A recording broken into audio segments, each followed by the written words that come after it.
আমি প্রতি রাত প্রতিক্ষণ খুব অজানাই কত অভিনয় করে বসি তোমায় ভেবে।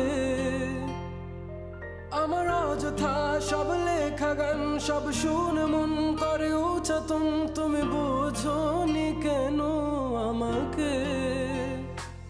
তুমি বুঝনি আমি বলিনি, তুমি স্বপ্নতে কেন আসনি? আমার অভিমান তোমাকে